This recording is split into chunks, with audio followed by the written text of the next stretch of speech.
ഈ ഒരു സമയത്ത് ചിന്തിക്കേണ്ടത് എന്തൊരു കഷ്ടമാണല്ലോ. ഒരാൾ വയ്യാതെ കിടക്കുന്നു, അയാൾക്ക് വേണ്ടിയിട്ട് അദ്ദേഹത്തിന്റെ സഹോദര തുല്യനായിട്ട് കാണുന്ന അല്ലെങ്കിൽ അദ്ദേഹത്തിന്റെ ഉറ്റ സുഹൃത്തായ ഒരാൾ പോയിട്ട് അദ്ദേഹം വിശ്വസിക്കുന്ന ദൈവത്തിൽ അർപ്പിക്കുമ്പോൾ അതിനെ വിമർശനമായിട്ട് വരിക എന്ന് പറയുന്നത് തന്തയില്ലായ്മയല്ലേ? അതിനെപ്പറ്റി ഞാൻ കൂടുതലൊന്നും പറയുന്നില്ല. അപ്പൊ ഈ സമസ്ത എന്ന് പറയുന്നത് എന്താണെന്ന് ഞാനിങ്ങനെ ഇപ്പോൾ നമ്മുടെ വിക്കിപീഡിയ നോക്കിയായിരുന്നു, ഗൂഗിളിൽ നോക്കിയായിരുന്നു. അപ്പൊ നോക്കിയപ്പോൾ അറിയാൻ സാധിച്ചത് കേരള മുസ്ലിങ്ങൾക്കിടയിൽ ഏറ്റവും ഉയർന്ന പിന്തുണയുള്ള സുന്നി പണ്ഡിതരുടെ ഒരു സംഘടനയാണ് ഈ സമസ്ത എന്ന് പറയുന്നത്. അപ്പൊ ആ സമസ്ത എന്ന് പറയുന്ന ഒരു സംഘടനയിൽ ഒരാൾ വന്നിട്ട് പ്രസംഗിച്ച ഒരു കാര്യമുണ്ട്. അത് ഞാനൊന്ന് ജസ്റ്റ് ഇവിടെ നിന്ന് പ്ലേ ചെയ്യാം. നമ്മുടെ ന്യൂസ് 18 ഞാൻ കണ്ടൊരു വാർത്തയാണ്, അത് ഇവിടെ നിന്ന് പ്ലേ ചെയ്യാം.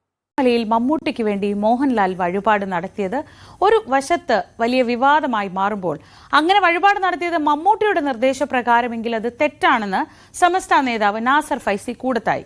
ന്യൂസ് 18 പ്രൈം ഡിബേറ്റിലായിരുന്നു നാസർ ഫൈസി കൂടത്തായിയുടെ പ്രതികരണം. പൂജ നടത്താൻ മമ്മൂട്ടി നിർദ്ദേശിക്കുമെന്ന് കരുതുന്നില്ലെന്നും നാസർ ഫൈസി